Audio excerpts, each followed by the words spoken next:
Tá lá. Olá, bem-vindo ao programa Pode Falar. No programa de hoje abordaremos um tema de extrema relevância, as fake news na era digital.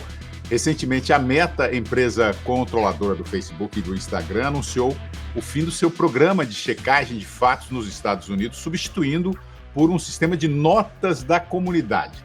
Essa decisão levanta questões sobre a eficácia no combate à desinformação e as possíveis implicações éticas e legais dessa mudança. Para aprofundar essa discussão, eu conto com a presença da professora e jornalista Silene Victor e do advogado Roberto Delmanto Júnior. Deixa eu colocar os dois aqui. Olá, muito obrigado pela participação.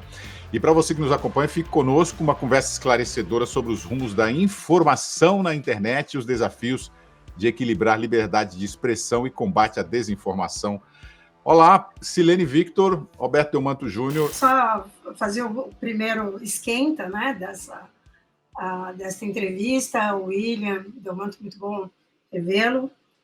O que eu penso, eu acho que eu fiquei com uma frase que para mim marcou bastante, que foi: fato não é censura. Uhum. Então, acho que todas as vezes que nós falamos sobre fake news, vem muito uma ideia de verdade. E nós não estamos falando de verdade, nós estamos falando de fatos. Vamos pensar na questão climática. A questão climática é uma das pautas mais expostas a fake news. E no momento em que o mundo está assistindo a desastres climáticos de grandes proporções. Então, esse aviso, essa decisão da Meta vem numa hora bastante preocupante. Delmanto, você acha que essa decisão da Meta pode aumentar aí ou ampliar essa voz da fake news ou não? Eu não acho. Eu venho trazer um lado oposto.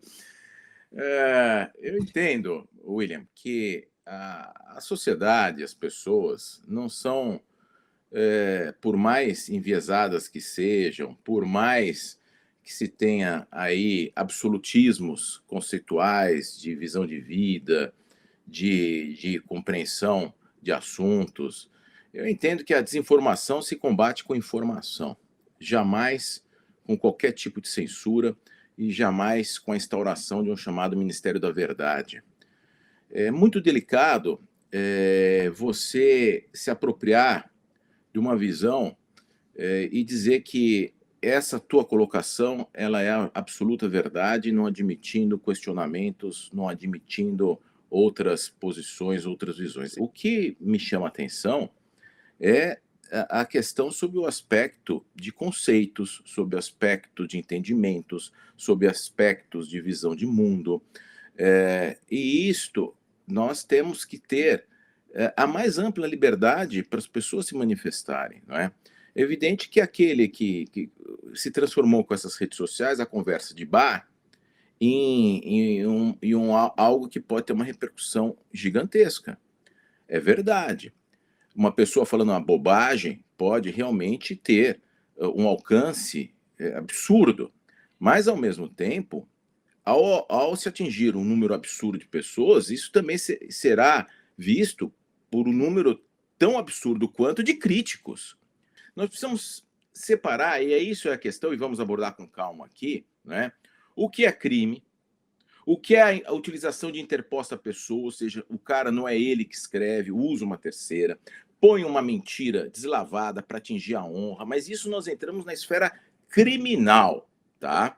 O que me preocupa é realmente, e aí foi a decisão da Meta, como era a decisão do X, de você, e agora da Meta, de cancelar, eles tinham criado uma verdadeira empresa de checagem de fatos dentro da própria Meta. Só que chegou à conclusão que essa checagem de fatos ela tem um viés. Nós todos somos seres políticos. Nós todos temos as nossas verdades. E fora a questão de custos, fora a questão de responsabilidade. De repente você se torna um censor. Você se torna um dono da verdade. É muito delicado. É difícil. A questão é difícil. Deixa eu ampliar mais aqui esse debate, porque o que eu estou vendo é assim: você é favorável a não colocar limites, né, nesses veículos, né? Como os limites são os da lei, William. Tá. Os limites são os do Código Penal. Tá, eu pergunto, tem que ter limite. Tá, os tradicionais veículos de comunicação, por exemplo, eles sempre tiveram limites impostos pela própria legislação para exatamente evitar difamação, violação de direitos autorais, etc. Mas isso não impediu também da propagação de mentiras, a gente sabe disso, porque agora nós temos uma mídia social que ela quer não ser regulada por absolutamente nada. Isso não seria também um tiro no pé? Porque você tem que ter, uma vez divulgado nas redes sociais, você não consegue apagar aquela memória daquela pessoa que já assistiu. Nós estamos vendo um monte de coisa, de aberrações que são divulgadas nas redes sociais, né? Como é que impor esse limite sem regular, sem censurar? Elas também deveriam estar subordinadas a uma legislação a qual as emissoras ou aos veículos tradicionais estão, ou não? A questão, só complementar rapidinho, depois eu passo a palavra. A questão é a seguinte: é de responsabilização, não é? Um veículo de jornal, você tem o editor responsável. Você tem lá a pessoa que vai ser responsabilizada. Você tem o jornal que pode ser processado a fazer uma reparação civil, não é? Inclusive, isso gerando multas enormes e até a sobrevivência de alguns meios de comunicação. Então, já nas redes sociais, o que precisa ser estabelecido, e aí sim nós temos que ter uma regulação, é mecanismos de compliance, mecanismos de verificação de autoria, que nem esses bancos digitais que você tem que ter a foto para você que é a mesma. Eu acho que nós temos que exigir das plataformas que aquele que escreve, ele deve ser identificado, como se fosse um banco com identificação de rosto. Porque se alguém me xinga, se alguém me ofende, se alguém fala que o Delmanto é XYZ e tal, e eu quero processar, eu tenho que ter o direito de rapidamente conseguir chegar nessa pessoa, como eu chegaria num veículo de jornal, como numa reportagem assinada. Então, a regulagem que precisa é da viabilização de responsabilização e, como já tem o direito de resposta judicial e de tirada do ar, o que não existe hoje. Este é um problema muito sério. E aí vira a selvageria, porque as pessoas se sentem livres, como numa multidão, para cometer um crime, ninguém vai me pegar, não é? A certeza da impunidade. Então, nós precisamos ter uma regulação sobre a identificação de quem escreve. Isto, sim, é a minha posição. E a punição, né? Silene. Silene, pois eu penso assim, na perspectiva da comunicação. Claro, o Delmanto traz, né, esse olhar do direito, e eu penso, Delmanto, que nós estamos falando de peixe grande. O peixe pequeno nas mídias sociais, ele não tem poder. Uma pessoa, chamar um cidadão comum, né, uma expressão ruim, mas assim, uma pessoa, um não formador de opinião, melhor classificação. Essa pessoa que usa as mídias sociais, ela, na verdade, é uma propagadora de uma fake news, de uma desinformação que veio de um peixe grande. Então, eu acho que vale a pena a gente dividir aqui. Isso é histórico na comunicação. Mesmo durante, né, a fase isolada dos meios de comunicação de massa tradicionais, né, como jornais, rádio e TV, eles nunca falaram diretamente por uma grande audiência, sempre passaram por um filtro de um formador de opinião. E o que nós temos visto hoje é que como é que vamos pegar pessoas com 5 milhões de seguidores nas mídias sociais. Nós não temos jornais hoje no Brasil com esse alcance. Nós temos poucos veículos, poucos telejornais com esse alcance de 5 milhões, 10 milhões de seguidores que tem ali um influencer, um político, um governador, um deputado, etc. Tem um trabalho que foi feito pela FGV, anos atrás, durante o pico da chegada dos venezuelanos no Brasil, para pedido, né, de reconhecimento ali da situação de refugiado. E esse monitoramento da FGV foi nos formadores de opinião. Não vou falar nomes, porque para não complicar a vida do William. Né? Mas, assim, gente grande, deputados, deputadas, né? Influencers, etc. E a quantidade de desinformação, de fake news propagada por eles no antigo Twitter, isso estava provocando, e assim, é muito complicado, eu vou tentar falar, né, tentar buscar minimamente algumas comparações, mas guardando as proporções. E, por exemplo, durante o pico da disseminação daquelas fake news, nós vimos aumentar a violência contra venezuelanos. E num período que a gente teria de fazer uma análise muito cuidadosa, houve, por exemplo, ali no começo da pandemia, que levou até um esfaqueamento que levou a óbito um venezuelano, porque havia uma disseminação de fake news de que os venezuelanos que estavam em São Paulo, que estavam no Brasil, teriam prioridade em receber o auxílio emergencial.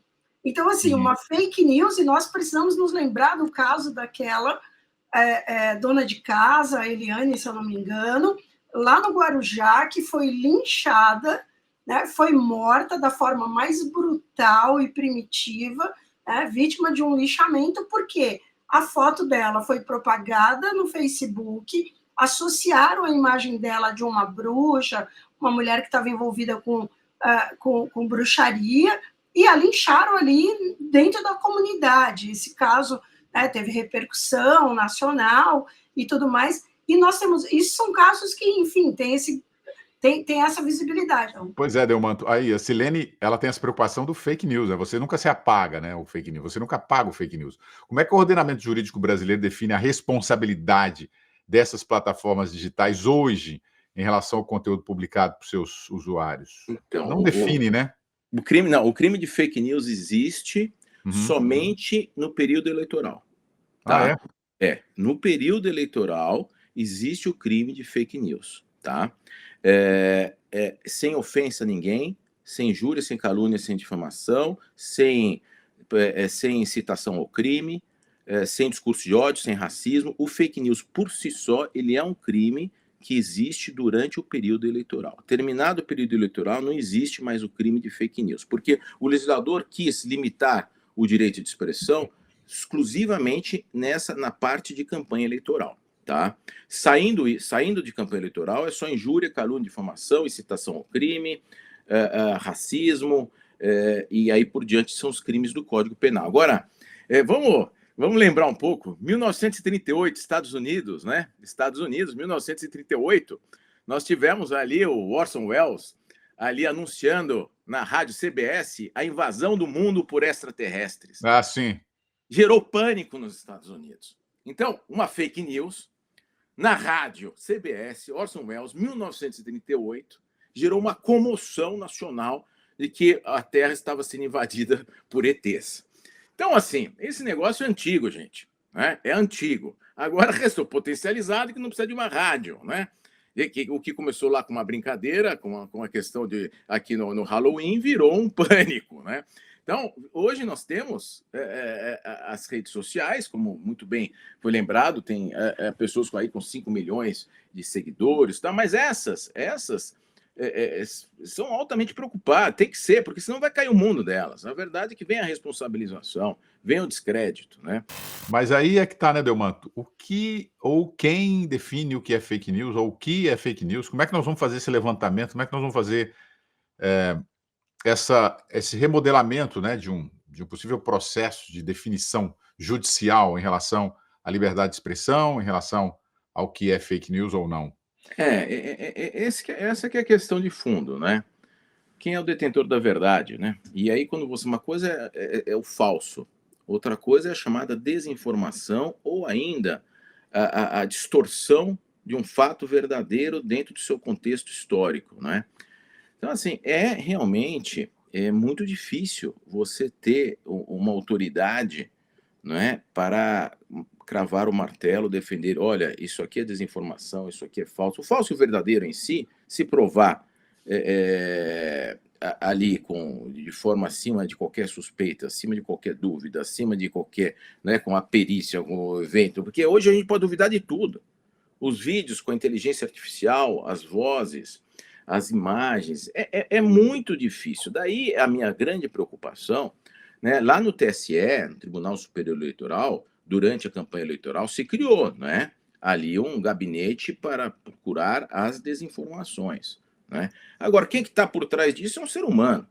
É um ser humano que pode ser de esquerda, é um ser humano que pode ser de direita, é um ser humano que pode ser de nada, ser apolítico, mas nós todos temos as nossas preconcepções de mundo. Nós todos temos as nossas opções. E esse, no filtro de se dizer o que pode ser dito, não, aquilo que me agrada, ok.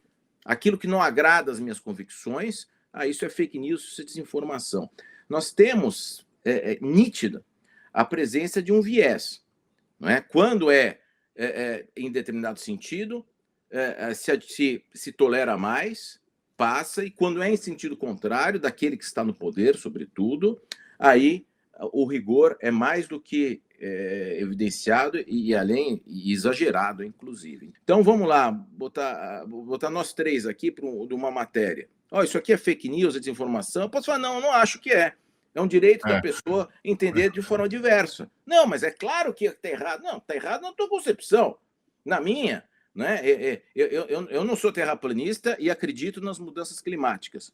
Óbvio, eu entendo. Mas o ser humano não está há 300 mil anos na Terra. A Terra tem milhões de anos. Tem aqueles que defendem que a gente não fez nem cócega no que seria as mudanças naturais de um planeta.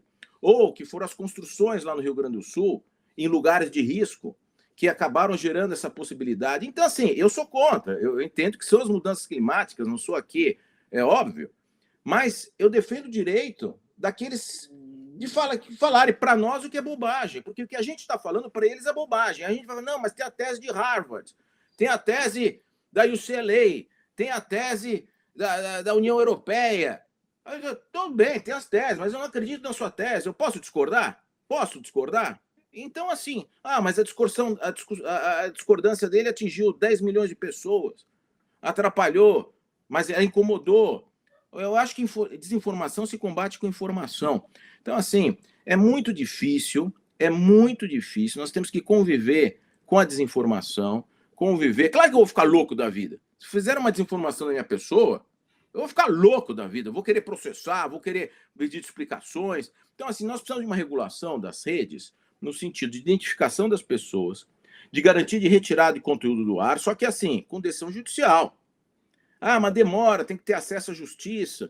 Aí vamos ver como que vai descobrir isso, como vai resolver isso aí. Não é? Ou criar uma justiça que seja célere, só para tratar essas coisas, né? Não sei. Difícil, identificação das pessoas e retirada do ar. O nosso tempo está se esgotando aqui, não tem mais tempo, porque esse assunto é amplo demais, mas eu queria só botar só uma última coisa para a gente fechar aqui, Silene, que eu sei que você está doida para falar, é exatamente isso que o Delmanto falou agora aí. A gente corre o risco de perder o nosso poder de reflexão se a gente começar a regular demais as plataformas, porque hoje o que é considerado fake news talvez seja uma abertura para uma discussão maior de um fato que ele existe. Por exemplo, a comunidade científica ela evoluiu até hoje por causa disso, contrapondo o que já existia na época, né? Se a gente fosse olhar o fake news lá do passado, o que era considerado como fake news, a Terra é redonda, não sei o quê, um cara veio e falou, um maluco falou que a Terra é redonda.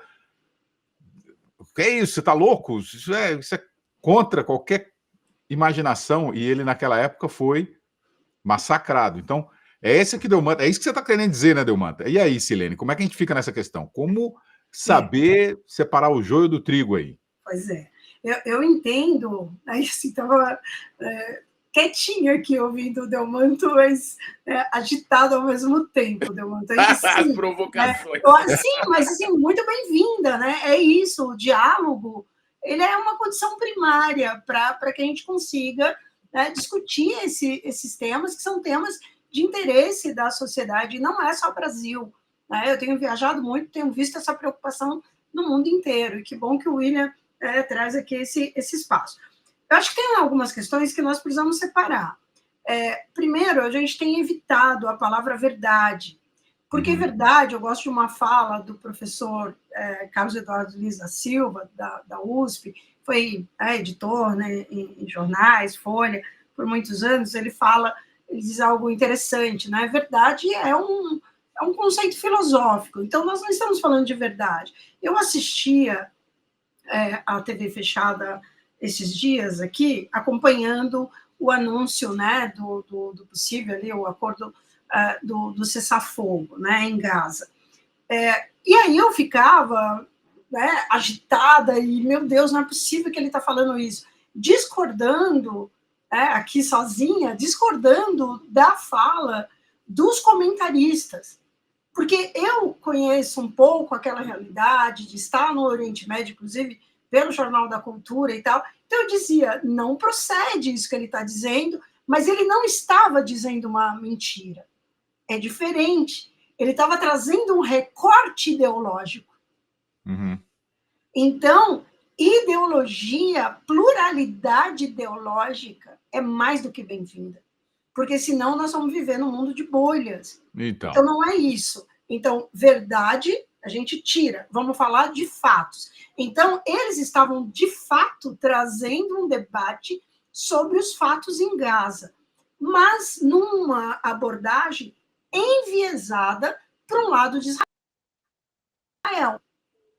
E eu, atenta a todas as questões que envolveram a resposta desproporcional de Israel, estava dizendo, sim, brutalidade, terrorismo cometido pelo Hamas, mas nós temos de considerar ataque a hospitais, a profissionais, trabalhadores humanitários, a expulsão da agência da ONU para a migração de palestinos no Oriente Médio, tipificada por Israel como terrorista. E aí, então, eu estava questionando a linha editorial, não fake news. Então, agora, fake news é completamente diferente. O que é fake news? É a propagação de uma mentira. É a propagação de desinformação.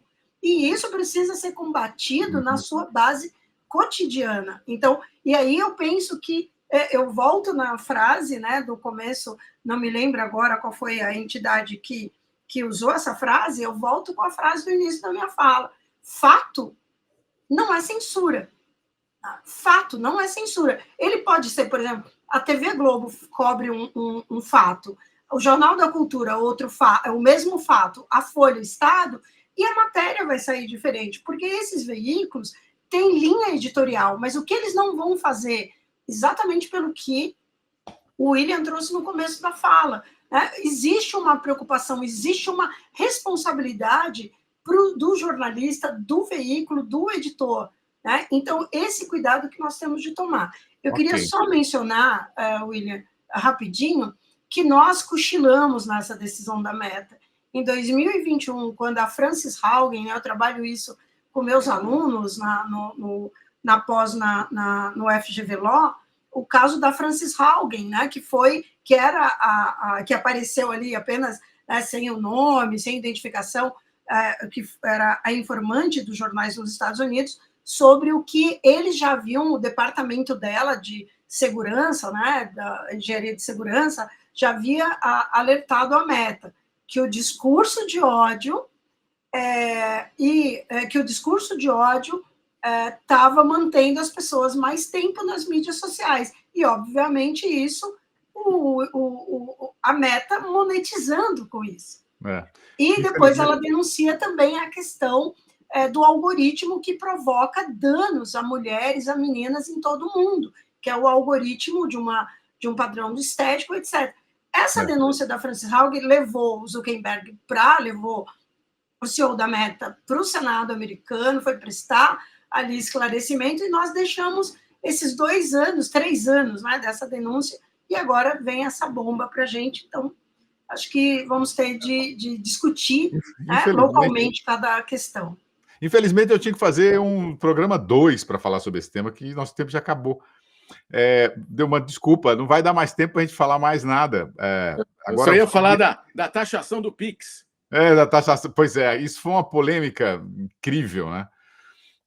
Mas pode falar rapidamente aí. Então, eu dizendo o seguinte, eu entendo que esquece, ninguém vai conseguir impor assim a Meta, a X, são grandes corporações internacionais, eles vão deixar as pessoas falarem como quiserem, vai degladiar, vai virar um tiroteio.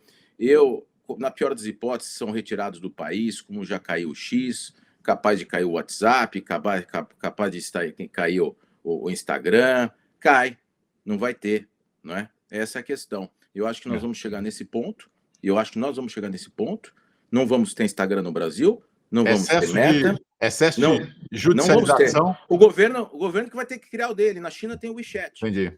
Cria aqui o do governo, vai criar a plataforma do governo, vai ter que ter um comitê lá plural, Eu acho que vai cair todo mundo fora do Brasil. A minha perspectiva, minha leitura é essa. Não é só do Brasil, do mundo, porque vai lembrar que a Meta recebeu uma multa de 800 milhões de euros Vamos cair do fora. Reino Unido.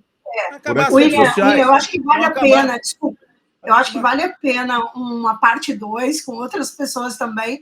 Eu estava em Portugal e li, né, a nota da União Europeia condenando veementemente a fala do CEO da Meta, e principalmente por acusar a União Europeia de algo que eles, né, disseram enlouquecido. Então, assim, não é Brasil. Então, Delmanto, eles vão ter que sair do Brasil, vão ter que sair da União Europeia. Eles já estão lançando foguete. Não, eles vão aprender. Google, Jeff Bezos também já está lançando foguete. Eles vão aprender que o Brasil não é um quintal. O Brasil não é só o Brasil. Não, o Brasil não é Europa nenhuma. Vai cair o Instagram. Vai cair o Instagram, vai cair o X, vai cair o WhatsApp. Acabou. É isso que vai cair. Pois é, isso é ótimo. Aí nós vamos passear no parque, nós vamos ter mais tempo para ir pro parque. Vai cair tudo. Não vai ter mais Instagram. Eu por outro lado, nessa, viu? Por outro lado, não ter mídia social também é bom. É isso que a Silene está falando. Uma delícia. Eu gosto, vivia tão bem. Vamos olhar no rosto das pessoas. Vamos ler, vamos ter físico. Vai cair tudo. Essa discussão é maravilhosa. Obrigado, desculpa não dar mais tempo para a gente continuar, mas eu vou fazer uma segunda edição. Obrigado pela participação, Delmanto. Obrigado, Silene. Obrigada. E até o próximo programa. A gente nunca pode perder o bom humor. Isso, exatamente.